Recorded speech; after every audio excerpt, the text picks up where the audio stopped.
Saudara Presiden Prabowo Subianto berkomunikasi via telepon dengan para pemimpin negara kawasan Asia Tenggara mencermati penetapan tarif resiprokal oleh Presiden Amerika Serikat Donald Trump. Kompas TV menerima video dari Sekretariat Kabinet yang memperlihatkan Presiden Prabowo berkomunikasi via telepon dengan Perdana Menteri Malaysia Anwar Ibrahim. Komunikasi via telepon itu juga disebut melibatkan Perdana Menteri Singapura, Sultan Brunei Darussalam, dan Presiden Filipina. Tidak dijelaskan hasil komunikasi itu terhadap tindak lanjut pemerintah Indonesia merespons kebijakan Amerika Serikat ini.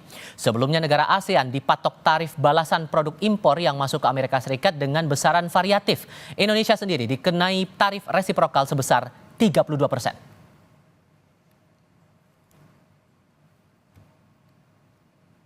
Dalam rilis yang diterima Kompas TV, Sekretariat Kabinet menuliskan ASEAN kompak hadapi Trump. Prabowo bahas langkah respons AS bareng Malaysia, Singapura, Filipina, dan Brunei. Dalam menghadapi hal tersebut, Prabowo melakukan telewicara dan bertukar pandangan dengan Perdana Menteri Malaysia Anwar Ibrahim, Sultan Brunei Darussalam Hassan Al-Bolkiah, Presiden Filipina Ferdinand Marcos Jr., dan Perdana Menteri Singapura Lawrence Wong. Di lain pihak, lewat akun Instagramnya, Perdana Menteri Malaysia Anwar Ibrahim mengaku sudah berkomunikasi dengan pemimpin negara-negara kawasan Asia Tenggara, salah satunya dengan Presiden Prabowo Subianto. Pertemuan untuk menyikapi kebijakan tarif resiprokal yang ditetapkan Presiden Trump. Dalam unggahannya, Anwar bilang tak hanya dengan Prabowo, komunikasi via telepon juga dilakukan dengan Sultan Brunei Darussalam, Perdana Menteri Singapura, dan Presiden Filipina. Sebagai Ketua ASEAN 2025, Malaysia disebut ingin membangun kesepakatan bersama menyikapi aturan tarif Trump dengan prinsip adil dan cermat. Meski tak detail dijelaskan, namun rencananya para menteri ekonomi kawasan ASEAN akan membahas soal ini pekan depan. Lewat akun Instagramnya, Perdana Menteri Anwar Ibrahim menyampaikan, selaku Ketua ASEAN, Malaysia menginginkan adanya kesepakatan sesama negara anggota dalam mewujudkan prinsip keadilan dan kesaksamaan dalam setiap negosiasi perdagangan antar negara, termasuk dalam hubungan mitra dialog antara ASEAN dengan Amerika Serikat.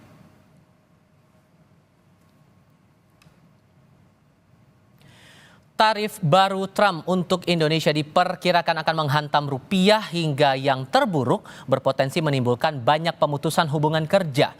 Sementara itu respons pemerintah untuk menghadapi tarif Trump ini baru sebatas membangun komunikasi dengan para pemimpin negara-negara ASEAN dan akan mengutus delegasi untuk bernegosiasi dengan Washington DC. Pertanyaannya, cukupkah langkah itu? Kami akan bahas bersama juru bicara Partai Gerindra dari bidang ekonomi Astrio Feligen dan analis strategi ekonomi Reski Sri Wibowo. Selamat sore semuanya dengan Tifal, apa kabar? Selamat sore Mas Tifal. Selamat sore Pak Reza. Terima kasih semua sudah hadir dalam diskusi kami kali ini. Membaca sejauh ini respons dari pemerintah, Mas Kiki, dari Kemenko Perekonomian mengeluarkan 9 butir langkah-langkah yang diambil pemerintah, kemudian dari kantor komunikasi kepresidenan mengeluarkan 3 gebrakan dari Presiden Prabowo untuk menanggapi respon dari tarif Trump ini. Menurut Anda itu sudah cukup? Gini Mas, ini sebenarnya kan udah, kalau saya sih udah kayak nunggu ini udah kayak menunggu matahari terbit dan nunggu bulan terbenam. Sebenarnya ini udah satu hal yang udah lama kita sebenarnya mesti udah kita prediksi ya. Sebenarnya di antara regional ASEAN aja sendiri juga udah pernah ada dispute. Kalau masih ingat Mas Astrio juga, dulu pernah India nggak mau ekspor gandum, Malaysia nggak mau ekspor ayam ke Singapura, itu juga udah among the dispute among us. Itu one of the things, itu on the regional basis. On the second basis itu juga sebenarnya kayak Uni Eropa dan Amerika itu kita udah lihat gejala-gejalanya ini kan udah lama. Amerika tuh udah bikin dulu namanya Inflation Reduction Act. Nah terus kemudian European juga keluarin namanya CBAM sama EUDR. Apa sih basically? Basically itu juga sebenarnya udah melakukan kompartementalisasi dari ekonomi. Artinya sebenarnya jauh-jauh hari ini sebenarnya ini indikasi-indikasi bahwa akan terjadi satu kompartementalisasi, nutup market, proteksionisme itu udah ada. Nah sebenarnya kita mestinya siap-siapnya sudah lama. Iya, kita juga udah pernah discuss gitu ya, mungkin dengan EUDR dan CBAM. Saya ingat Kementerian Perdagangan tuh udah berapa round discussion itu dengan European Commission, udah sampai, kalau nggak salah saya udah sampai 11 round ya. 12 sekarang ya udah, baru yang kemarin ya Mas Astrio ya. 12 round aja itu belum putus sampai sekarang. Artinya ini satu hal yang semestinya kita udah antisipasinya semenjak lama. Nah, Sehingga menurut Anda kalau dari pernyataan ini kan kita belum mendengar langsung dari Presiden Prabowo yang berbicara langsung, tapi dengan pernyataan Kemenko dan PCO itu sudah cukup atau belum? Oh, nggak cukup. Vietnam hari ini Vietnam sudah kasih komunike bahwa Vietnam negotiate even on the zero tarif. Kedua, mereka tuh udah kirim 200 businessman Vietnam ke ke Amerika buat negotiate. So there must be some action. Nah, kita aja sekarang if I can say ya, US Ambassador aja kita nggak punya sekarang. Baik. Mas Rosan ada di Jakarta, sekarang mungkin kepalanya in between tuh satunya ngurus Danantara, sekarang sementara di Amerika masih kosong. Artinya saya lihat di ujung tombak of the negotiation itu adalah embassy di sini. Dan ini kalau saya namanya aja udah perang. Perang, artinya dagang aja sudah menjadi instrumen of warfare. Nah, artinya juga kita juga udah siap dengan segala macam ini gitu. Dengan segala macam war ini. Artinya komunike nggak cukup. There has to be some action in the short run. In the short run. Oke, sorry, tahan dulu di situ. Saya kasih kesempatan Mas Rio. Karena yang dinanti sekarang Mas Rio, pernyataan langsung dari Pak Presiden. Apakah sesungguhnya posisi Pak Presiden saat ini sama geramnya dengan beberapa kepala negara lain yang sudah ikut menolak atas kebijakan tarif balasan Trump ini? Ya, Mas Tifal, terima kasih. Senada dengan apa yang tadi disampaikan oleh Pak Reski, saya ingin membreakdown ini menjadi dua. Yang pertama adalah ada bagian tadi seperti yang persis disampaikan oleh Pak Reski yang tidak terlalu mengejutkan, tapi ada bagian juga yang mengejutkan karena tidak sesuai dengan fakta-fakta yang ada. Yang mana? Bagian yang tidak mengejutkan itu adalah bahwa proteksionisme ini sebenarnya sudah sangat dinantikan. Bahkan melalui era Presiden Biden, tadi seperti Pak Reski sudah bilang, itu sudah ada Inflation Reduction Act, sudah ada Chips and Science Act. Cuman yang membedakan adalah di era administrasi Presiden Biden, yang dilakukan adalah mereka memberikan insentif kepada perusahaan-perusahaan yang memberi investasi di Amerika. Sedangkan yang Presiden Trump hari ini lakukan adalah memberikan disinsentif atau memberikan stick kepada perusahaan-perusahaan yang tidak mau melakukan produksinya di Amerika Serikat atau berinvestasi di Amerika Serikat. Jadi bagian itu tidak mengejutkan sebenarnya. Yang mengejutkan adalah yang kalau kita lihat justru adalah kalau kita lihat pada saat Presiden Trump mengumumkan tarif bukan hanya kepada Indonesia, tapi ada list yang sangat panjang sekali. Presiden Trump itu membawa sebuah cardboard yang intinya adalah berisi list-list negara dan ada dua kolom yang menarik di situ. Kolom pertama itu adalah allege atau alegasi jumlah tarif yang diimpos oleh negara-negara tersebut kepada Amerika Serikat. Saya tidak ingin membahas tentang negara lain, tapi specifically dalam kasus Indonesia angkanya ada di 64%. Dan itu membuat kita bertanya-tanya, 64% itu dari mana? Karena angka 64% itu yang menjadi justifikasi Amerika Serikat menjatuhkan apa yang mereka sebut sebagai discounted reciprocal tariff sebesar 32% kepada Indonesia. Dan itu sama sekali tidak sesuai dengan fakta yang ada. Karena kalau kita berbicara weighted average, justru Indonesia itu mengimpos kurang dari 5%, sekitar di angka 4% rata-rata tarif pada barang-barang dari Amerika Serikat. Sebaliknya, Amerika Serikat on average itu mengimpos sekitar kurang lebih dari 5% untuk barang-barang yang masuk. Jadi kita bingung kalau secara tarif udah jelas jauh dari 64%. Lalu sempat disinggung ada masalah non-tarif barrier, seperti ada masalah ada isu currency manipulation maupun non-tarif barrier. Nah, kita mempertanyakan non-tarif barrier ini seperti apa? Karena kalau kita lihat misalnya oke, kita memang memiliki import licensing seperti LARTAS. Kita memiliki juga TKDN katakanlah. Tapi kuantifikasinya bagaimana di mana ketika ada non-tarif barrier tersebut itu bisa sama dengan 64%. Yang akhirnya sama-sama kita tahu Mas Tifal, ternyata angka 64% itu bukan merupakan tarif yang diimpos oleh negara-negara ke Amerika Serikat. Tapi rumusnya melainkan adalah trade defisit dari Amerika dalam kasus ini terhadap Indonesia yaitu 18 miliar dolar dibagi dengan 28 miliar dolar. Sehingga unsur-unsur itu yang sebetulnya sedang dibaca oleh Presiden Prabowo, makanya kemudian belum sampai saat ini belum menyatakan sikap begitu. 28 miliar dolar itu adalah US import dari Indonesia atau jumlah ekspor Indonesia ke Amerika Serikat. Itu kalau dibagi hasilnya 0,64. Nah, artinya apa Mas Tifal? Pertama kita harus meluruskan fakta yang ada bahwa Indonesia tidak dalam posisi membebankan tarif yang sebegitu besar seperti yang diklaim oleh Presiden Donald Trump. Itu pertama. Yang kedua adalah posisi daripada Presiden Prabowo. Pemerintahan yang dipimpin oleh Presiden Prabowo itu sangat clear. Yang pertama adalah Presiden akan mengedepankan kolaborasi dan bukan konfrontasi. Inilah kenapa salah satu countermeasure yang paling cepat yang sudah dilakukan oleh pemerintah adalah menyiapkan tim-tim yang akan melakukan negosiasi dengan Amerika Serikat untuk dapat meng-go through satu persatu apa yang kira-kira bisa menurunkan barrier-barrier tersebut sehingga kita bisa mendapatkan sebuah konsep trade yang free dan juga yang fair.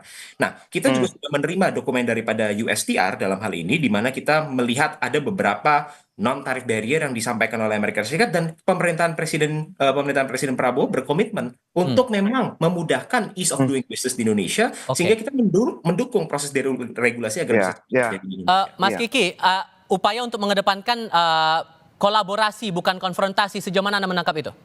Nah, ini benar. Tapi persoalannya adalah ini jangan kita lihat sebagai persoalan ekonomi aja ini, Mas. This is the problem of politics. Artinya, the negotiation kita jangan berhenti di technicalities dari economic aspek dari trade war ini, tapi juga on politics. Gini, kalau saya lihat apa sih sebenarnya yang terjadi, dan ini Pak Prabowo berapa kali saling ngomong bahwa sekarang semua negara itu jadi realis on the international relation. Kita bilang semua jadi realis. Artinya apa? Artinya bahwa mereka ini akan mengedepankan the national interest of the country. Nah, ini jadi persoalannya itu bukan cuma persoalan ekonomi semata yang kita bisa kalkulasikan dengan segala macam hitungan, tapi kita sudah harus melakukan lobbynya secara lobby politis. Nah, ini yang saya rasa kita agak kurang di sini. I'm giving you example, Mas Trindo. Why Malaysia is still doing good in palm export? Because the trade negotiation-nya itu, mereka punya orang di Geneva, mereka punya orang di WTO, mereka punya pressure group di Brussels. Semuanya itu udah disiapin dari dulu. Artinya apa? The lobby proses itu bukan cuman, jadi kita nggak cuma berhenti di, misalkan di presidennya aja. No, it has to be from the beginning, at the bottom level of the politics. Nah, ini yang saya rasa ini yang agak kurang. Nah, ini mungkin long term ya. Artinya short term tadi yang saya setuju banget dengan Mas Afrido. Itu bahwa sekarang countermeasure-nya ada tim apa segala macam. Tapi ada hal-hal yang in the immediate middle term itu mesti dilakukan, which is apa? Political lobby. Nggak semuanya itu bisa diselesaikan dengan technical negotiation. Buktinya SEPA itu kurang technical apa. Tapi sampai sekarang nggak pernah setuju karena pada political prosesnya nggak akan pernah setuju. Yeah.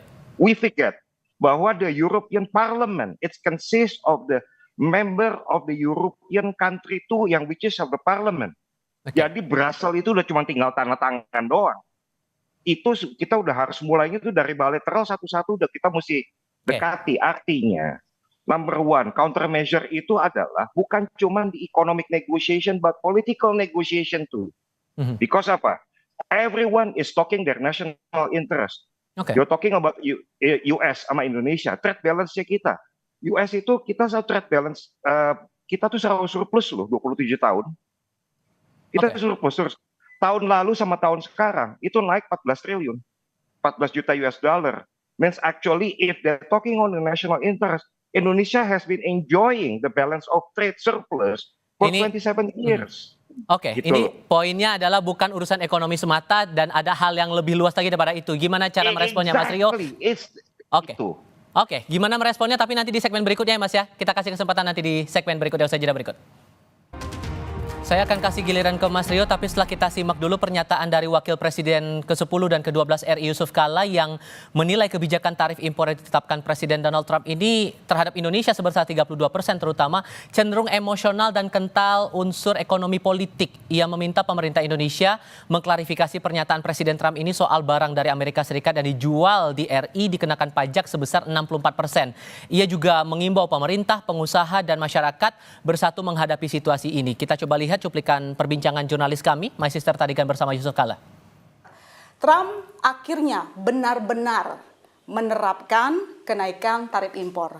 Indonesia sendiri diterapkan 32%. Seberapa parah kebijakan ini berdampak ke ekonomi kita? Perlukah kita sangat khawatir atau biasa saja? Nggak usah lebay. Pertanyaannya tadi, peningkatan tarif impor, apa efeknya ke Indonesia? Saya ingin jelaskan dulu dari sistem perdagangan internasional. Tarif impor itu di sini di Indonesia disebut biaya masuk. Ya, artinya kita Amerika akan memberikan pajak atau tarif yang membayar tarif setiap impor masuk ke Amerika berdasarkan negara. Padahal biasanya itu berdasarkan komoditi. Impor mobil berapa persen, impor baja berapa persen, impor makanan berapa persen. Ini perserikatan negara. Yang artinya Artinya ini isu ini isu politik sebenarnya. Isu ekonomi politik, geopolitiknya yang dia kenakan. Karena itu perang dagangnya itu lebih banyak perang dagang dengan Cina. Indonesia tidak akan perang dagang dengan dia. Hanya kita ingin klarifikasi. Kemudian apa efeknya ke Indonesia? Kita tahu semua. Dia kenakan Indonesia 30% dengan anggapan bahwa barang Amerika yang masuk ke Indonesia ataupun perdagangan dengan Amerika, kita kenakan 64%. ya. Padahal karena itulah perlu diklarifikasi. Padahal yang kita banyak impor ke Amerika itu kan seperti kedelai, gandum, makanan dan sebagainya. Itu hampir semua 0% biaya masuknya. Tarifnya. Jadi tidak benar bahwa kita mengenakan begitu besar. Artinya itu klaim Trump aja. Iya, klaim Amerika lah, ya, yang dikemukakan oleh Trump. Tetapi karena ini berlaku, maka efeknya apa? Nah, ini dari segi perdagangan, impor, ekspor. Yang dimaksud biaya masuk itu dikenakan kepada barang yang harga ekspornya. Kasih contoh, karena orang bicara banyak efeknya ke industri sepatu, garmen, sawi, elektronik. Seperti sepatu, buatan Bandung, buatan di Tangerang, di macam-macam, Nike atau merek apa saja. Itu rata-rata harganya antara 15 sampai $20 di ekspor. Jadi yang kena biaya masuk ini $20 ini. Kalau kena 32%, berarti $6 kenanya. Berapa harga jual di Amerika sepatu itu? 50 sampai $70. Artinya sebenarnya yang ditakutkan daripada semua soal ini ialah menurunnya daya beli Amerika. Masyarakat, kalau daya beli Amerika menurun daya beli berarti kita kurang ekspor. Kurang ekspor berarti industri kita akan masalah, terjadi PHK. Efeknya sebenarnya ke masyarakat Amerika, ke pengusaha Amerika dari segi daya beli itu hanya 10%. Ya pertama kita harus bersatu. Artinya pemerintah, pengusaha, masyarakat harus bersatu menghadapi situasi ini. Sehingga risikonya kecil. Kedua tentu agar pengusaha bekerja dengan baik, efisien, jangan diganggu lah. Dari baik oleh beban-beban oleh pemerintah, juga masyarakat memahami bahwa ekonomi negara tumbuh karena pengusaha berjalan dengan baik, bayar pajak, memberikan lapangan kerja. Apabila itu tidak pengusaha itu semua tidak jalan, lapangan kerja tidak ada, siapa yang bayar pajak? Pendapatnya Pak JK ini kayaknya mirip-mirip dengan opininya Mas Kiki di segmen sebelumnya, Mas Rio. Tapi kalau saya kaitkan dengan komunikasi Pak Prabowo dengan Datuk Sri Anwar Ibrahim kemarin dalam sambungan telepon, apakah sebetulnya sudah ada ancang-ancang Indonesia bersama dengan negara ASEAN untuk menyikapi tarif Trump ini? Di dalam momen-momen yang sangat menentukan. Sorry, Mas Rio, boleh diulang lagi? Tadi belum terdengar suaranya. Boleh diulang? Oh, mohon maaf. Apakah sudah terdengar suara saya sekarang? Sudah, silakan. Ya, jadi memang di dalam momen-momen yang sangat krusial ini, Partai Gerindra mendukung penuh langkah pemerintah untuk mengedepankan prinsip free and fair trade, tapi dalam kerangka tanpa mengorbankan kepentingan nasional Indonesia. Jadi kepentingan nasional kita itu harus ditetapkan di posisi yang paling atas. Itu tidak boleh berubah, Mas Tifal. Bagaimana caranya? Kita harus melakukan beberapa hal. Pertama adalah pemerintah pasti akan sudah dan akan sedang melakukan apa yang disebut sebagai internal fortification, yaitu memperkuat struktur perekonomian dalam negeri. Dan memang selama ini kita diberkahi struktur ekonomi Indonesia, GDP kita, mayoritas ekonomi kita ditopang memang oleh ekonomi dalam negeri, atau dalam hal ini specifically adalah domestic consumption. Nah, ini harus kita fortify dan kita perkuat melalui program-program unggulan pemerintah dalam sektor-sektor apa? Dalam industri ketahanan pangan, ketahanan energi, maupun hilirisasi dari sektor sumber daya alam dan sumber daya lainnya. Yang kedua adalah kita juga harus melakukan outward looking diplomasi. Kita harus melakukan diplomasi, memperkerat kerjasama baik itu yang bersifat bilateral maupun yang bersifat multilateral. Ini merupakan sebuah momentum di mana Amerika Serikat bukan hanya melancarkan serangan ini kepada Indonesia, tapi boleh dibilang hampir kepada seluruh negara di dunia yang memiliki trade deficit dengan Amerika Serikat. Jadi ini menjadi momentum di mana kita sebagai warga dunia bisa bergerak sebagai satu global block supaya kita dapat mempererat hubungan dagang dari masing-masing negara kita dan membuat perekonomian kita. Memang ada tantangan-tantangan yang Mas Tifal, betul. Ada mulai ketidakpastian sebagai contoh kemana arus capital. Tapi kami percaya bahwa jika pemerintah dapat bergandengan tangan dengan semua mitra-mitra global yang hari ini masih tetap berada di dalam barisan yang sama, justru kita bisa membalikan arus ini dan ini menjadi blessing in disguise untuk Indonesia dalam mendatangkan fresh new capital buat Indonesia. Jadi, Mas Tifal, walaupun banyak orang yang mulai pesimis, mulai takut, kami dari Partai Gerindra ingin menggaungkan optimisme bahwa Indonesia sedang berada dalam track yang benar Oke. dan kita percaya kita dapat melalui badai ini bersama-sama. Sehingga kan pertanyaannya sekarang bagaimana kita cara bertahan, Mas Kiki? Karena dari beberapa pandangan atau terutama dari analis ekonomi lain juga berpendapat tarif Trump ini bisa berdampak ke nilai tukar rupiah. Secara sederhana, efek dari nilai tukar rupiah ini bakal ngaruh kemana saja gara-gara tarif Trump ini? Nih, tadi saya ngobrol sama teman baik saya, lucu dia komentarnya. Ki, tahu nggak? Ini sebenarnya hadiah Trump buat UMKM. Oh ya? Nggak ada bercandanya. Sebenarnya saya lihat jadinya gini, dengan import jadi mahal, itu sebenarnya justru memperkuat UMKM. Artinya kita bisa jadi tuan rumah di negara sendiri. I'm agreeing with Mas Astio. Tapi ada caveatnya di situ. Caveatnya adalah this is a simple economics. GDP is Y itu sama dengan C tambah G tambah I tambah X tambah N. Consumption plus government expenditure plus import ditambah ekspor kurang import. Nah, sekarang C-nya itu sekarang kita ini caveat ya, artinya something that we should be carefully observe. Lebaran ini aja, Mas Astrio, the estimate is there are some money that not going to circular in the economy about 20 billion. Karena apa? Yang nggak mudik itu sekarang 20. Kira-kira tahun lalu itu kurang lebih 130 juta, sekarang 150 juta. Ada 20 juta yang nggak pulang. Artinya ada apa? Ada uang yang nggak circulate, itu sebesar kira-kiranya estimate-nya segitu. Saya nggak tahu nih, artinya apakah consumption itu akan tetap stable di masa-masa mendatang ini, dalam waktu dekat.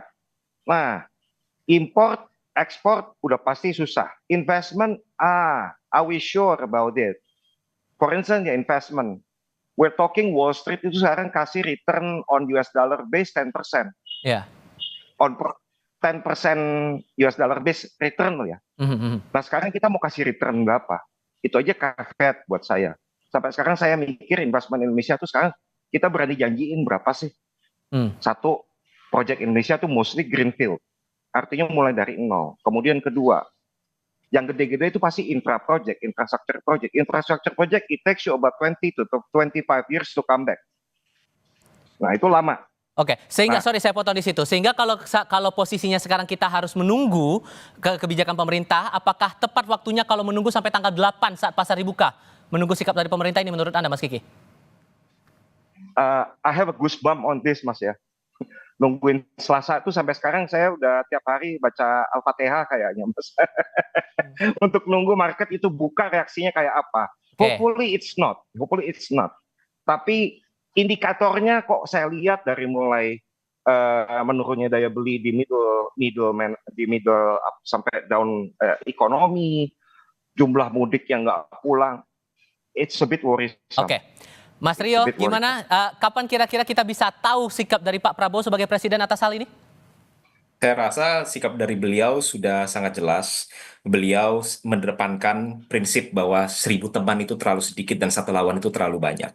Bahkan pada saat ini pun pemerintah Indonesia masih mengedepankan unsur-unsur diplomatis agar bisa bernegosiasi dengan Amerika Serikat agar kita masih bisa merubah struktur daripada tarif yang nanti akan segera dikenakan kepada Indonesia.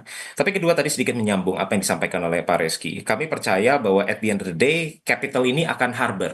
Mereka akan butuh harbor ke instrumen-instrumen investasi yang satu menguntungkan dan yang kedua adalah dapat dapat memberikan kepastian atau keamanan hati untuk bagi para investor-investor ini. Dan seperti yang kita lihat bahwa saat ini sedang ada sentimen yang cukup negatif di pasar modal Amerika Serikat, kami percaya bahwa justru niat baik, etikat baik yang sudah ditunjukkan oleh Indonesia dalam memperbaiki sistem keuangan internal kita, dalam memperbaiki industri-industri dalam negeri kita, eventually pasti akan menumbuhkan confidence daripada investor, dan eventually kita bisa meyakinkan bahwa akan banyak investasi-investasi yang masuk ke Indonesia. Tapi terakhir Mas Tifal, tadi sedikit saja untuk hanya sedikit dari yang disampaikan Pak Reski, kita belum melihat angka real daripada jumlah total pemudik. Tadi yang disampaikan oleh Pak Reski 150 juta pemudik itu baru adalah estimate dari Kemenhub, jadi kita harus masih menunggu. Bahkan data dari Korlantas sudah keluar, jumlah pemudik justru meningkat, at least yang menggunakan moda transportasi darat ya. Jadi memang kami percaya middle class di Indonesia saat ini sedang dalam posisi yang terjaga. Baik, Mas Rio, Mas Kiki, terima kasih banyak sudah berbagi pandangan bersama kami kali ini. Sehat selalu semuanya, selamat sore.